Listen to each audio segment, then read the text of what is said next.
Hi everybody, today I'm going to be reviewing this Kershaw Emerson CQC-5K. This is an Emerson design Kershaw made in China.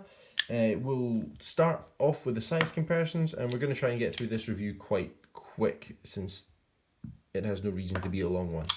Here's a Benchmade bug out and a Spyderco PM2. You'll see that it's slightly smaller than both of them, about the same cutting edge as the PM2, smaller cutting edge than the Benchmade bug out. The blade length here is 3 inches. It weighs 3.78 ounces, which is quite a lot, really, for a knife with a 3-inch blade. Here's an Ontario Rat Model 1, and we'll put in the Kershaw Atmos. There you go. So, if you look at it compared to the Atmos, you'll see that the Atmos has a longer blade and a shorter handle. We'll come back to that a little bit later on. Deployment is where we're going to go first. So it has a wave, which is this hook here. That works by, well, when you're carrying the knife in your pocket, this edge should be sitting up against the back of your pocket, and as you pull the knife out, you pull it past the edge of your pocket, and the hook catches and deploys the knife. It certainly works. In fact, I actually quite like this feature. I found it quite useful sometimes. People often talk about fast deployments and things being quite tactical, and some people see them as quite scary, where for me it's just the more efficient way of doing things. Like, this knife right now can go in my pocket and be carried. This knife right here can cut things. This is useless because it'll cut me if I try and cut things, and it can't go in my pocket because it'll cut me. All the way around here, all of this is useless positions. Useless positions right the way around. Here is a good position, here is a good position. The quicker you get from one to the other, the less time you've wasted in a position where your knife is useless. So I quite like the wave.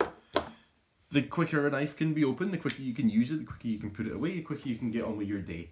I actually really like the wave, and I have to say that having this large amount sticking up out the top of your pocket, which I'm going to complain about later, but wearing gloves and things working outdoors, you can grab the top corner and just yank and have the knife deploy, and it's just really easy. It's so much easier than taking a knife out of your pocket with big thick gloves on, which in itself can be quite difficult sometimes, and then trying to open it. Flippers, like on this Hinderer, it works really well with gloves because you just kind of whack the flipper tab and it deploys. But the Emerson Wave is a very easy thing to open with gloves on, so I liked that. Other than that, the action's pretty horrible.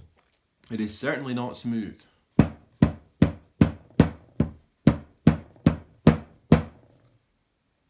Let's compare that to another Chinese-made Kershaw. Yeah. Certainly not Kershaw's best work. It's not smooth, it's got quite a squeaky action, despite me having taken care of that recently. It doesn't deploy particularly well, except with the wave. I can get it to deploy with the thumb disc. There we go, when I really put effort in, but it's not pleasant, and you can see the dent that I put in my thumb doing that as well. So it's not comfortable, it's not pleasant. It deploys okay with the wave, but other than that, the action's pretty terrible. The lock is fine. It locks the blade open. It doesn't feel unsafe. The interaction that you have with the lock, I think, is pretty poor. There's no chamfered edge here like there is on, well, most knives. But we'll have a look at the CGRB RAM part there. You can see the chamfered edge. You can see a larger cutout for that as well. So this is a far easier and more comfortable knife to unlock than the Kershaw Emerson is. It is what it is. The lock's just not very pleasant. But it isn't dangerous, I want to make that clear. Materials wise, we've got G10 in steel. That's alright. We've got G10 in steel and this way more expensive Spyderco as well. G10 in steel are okay. The build quality is not, in my opinion. Looking at the knife kind of from the outside, there's very little I can point to and complain. But there's definitely a lot of cut corners, certainly in terms of chamfering. Nothing around the lanyard hole to make it easy to put anything through there. Nothing on the liner lock, like we said. There's kind of sharp edges on the thumb discs, and yeah, it just doesn't feel like a very nicely finished knife. It feels like a very cheaply made knife. The carryability is not impressive, not even a little bit impressive. This to me carries way worse than some way bigger, heavier knives like the Ontario Rat Model 1. Now, if we look at the depth of the pocket clips here, you can see that the far bigger Rat 1 is actually going to have slightly smaller amount of knife sticking out the top of your pocket. And it's going to have weight way lower down, so it's going to be way less top heavy. And that's one of the issues for me with the Kershaw Emerson. So you've got a big chunk like that sticking out your top of your pocket, and that's the end of the knife here. So it's not a particularly long knife. And what I found is that sometimes when you're walking around, this will get caught in something and it'll like fold the outside of your pocket round, and you'll find you've got like a knife hanging upside down like that on the outside of your pocket. It catches on stuff quite a lot. I'm not a fan. It's very, very obvious, and it doesn't help that it has a big skull on it, which I don't like skulls on anything really. I just don't find them particularly pleasant to look at. I don't know why you would really want skulls on things. That's just me. I don't think they're going to help any people who are concerned about knives in the UK. I don't think it's a particularly great idea here, because we have quite a lot of people who see knives as weapons instead of tools. Putting stuff like skulls on them is not going to help us try and convince people that they're useful everyday tools, which is certainly what they are to me. Now, a knife like this and some others are designed kind of as weapons. This is a CQC-5K, and CQC stands for Close Quarters Combat. Emerson, who designed this, is a knife fighter, and that's kind of what he designed his knives around. Now, that does not mean it cannot be a useful tool. Rick Hinderer, for example, was a volunteer firefighter for I think a decade, and he designed stuff like the XM18 kind of around that role. That doesn't mean it's not a good tool if you're not a firefighter. So knives that are designed as weapons can absolutely be good tools, but the fact that they are designed as weapons, I just don't particularly appreciate that. I certainly don't appreciate it when they're marketed like that, because I think it does a lot of damage to our knife laws in the long term. As anytime people view pocket knives as weapons, it's not helpful for our community, because they start to view what we see as tools as weapons, and they get more afraid of them, and it's not good, in my opinion, in the long term. So unfortunately, I do think stuff like this kind of contributes to that a little bit. But please understand that I'm saying this is a very, very, very, very minor case of that, because really this to most people is just a pocket knife. It's not shouting weapon. Just something to be aware of, really, in my opinion. The blade is 8CR13 MOV, which is, I would like to say not good enough, but I kind of can't say that fairly without adding some more detail. So this Kershaw Atmos is also about £50 and also has an 8CR13 MOV blade. Here, I'm okay with it. Here, I'm not. Now, the reason for that isn't that I think an 8CR13 MOV blade is good or bad at this price. I think it's tolerable but just. But I think to justify that price, you've got to be doing a lot else right to put an 8CR13 MOV blade on a knife for 50 quid now. The Atmos, in my opinion, does a lot else right. It's got very good action, very nice design. I really like the Atmos. This knife, unfortunately, I don't think does enough right to balance that out. Like, if you're going to put an 8CR13 MOV blade on a knife and then charge 50 quid for it, you've got to earn that money somehow, if that makes sense. And I just don't see that this does at all. Other than that, the blade's okay. It's hollow ground. It's coated, if you like coated blades. I don't particularly like coated blades, but this one is. The blade shape's certainly fine. A bit too short for the handle, like I've said. I think they could have squeezed a bigger blade in here, which would have helped. Other than that, the blade's okay, but that's kind of a big thing, really. Steel is important.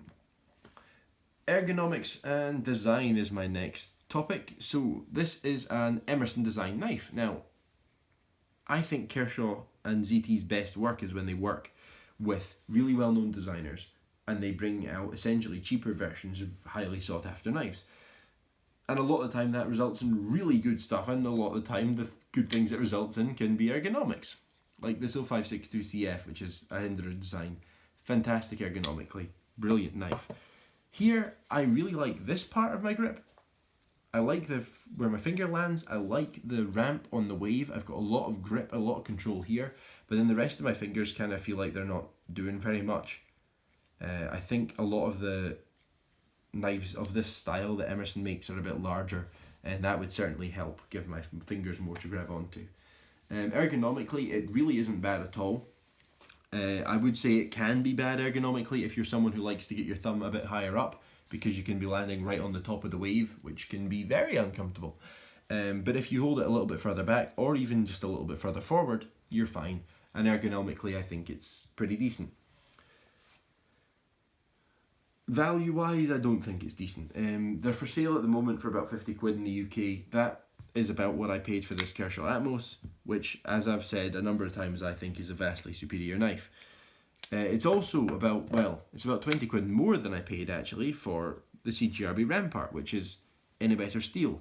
In my opinion, way nicer finished, and just a better quality knife all round. It's also 2.5 times the price of the QSP Parrot, which I also believe to be a better knife. And I also think it's in a superior steel. I think 440C is a better steel than 8CR13 MOV. So I would choose the QSP Parrot even if these were the same money, which is not really a good sign for this one right here. This is an 8-9 pound Schrade, which I've got to try out.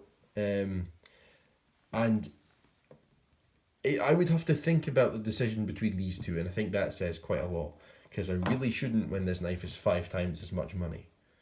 That equivalent to that is kind of like saying, so I have good knives to compare to here on the table. Yeah, equivalent price jump is like from a bare knuckle to my dressed up Hinderer.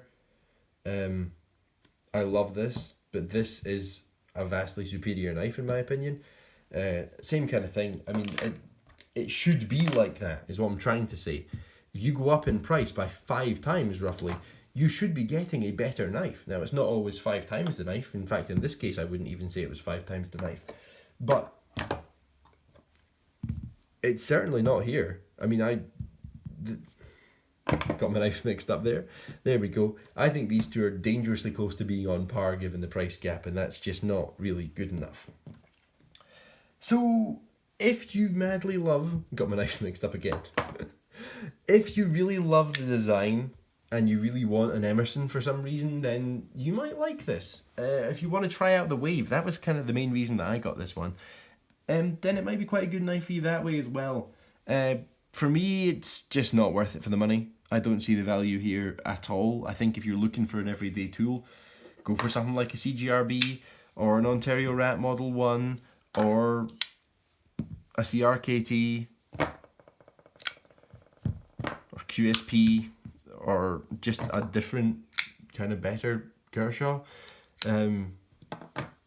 Yeah, I think there's a lot of good options out there now for this money, and I really don't think this is one. So I think that's where my review's going to end. I don't think it's a dangerous knife, so if you do want one, then it might be fine for you, but it's certainly not something that I care about at all, really. So that's going to be it for the review. Before I close out the video, I wanted to show you a couple different things. I've been broadening my horizons a bit. You've already seen one example of this. So I bought the cheapest knife, well, what will be the cheapest knife I've ever reviewed when I get around to it, this Schrade. I've gone right to the other end of the extreme and I got myself my first handmade knife. This was made for me by a local maker. Well, it was made by a local maker called Blackboard Knives. I didn't design it or anything, I bought it from him. It is a very, very nicely made knife, especially given how little money it was. So I'm giving this some work and trying that. I'll have a review on that at some point as well. And at the complete other end of the spectrum, I also got a Cold Steel Spartan. It occurred to me that I'd never tried a Cold Steel and that I probably should have. So I got a Cold Steel Spartan. I didn't want to go for one of the ridiculously large Cold Steel. Well, this is already ridiculously large. I mean, there's a comparison to a large folding knife.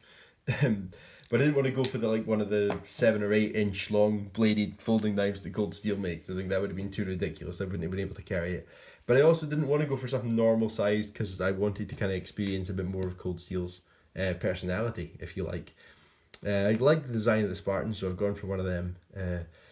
So far, honestly, I'm very impressed with this, and I'm impressed with this, and I'm impressed with this, and yeah, all 3 of these seem to be really good.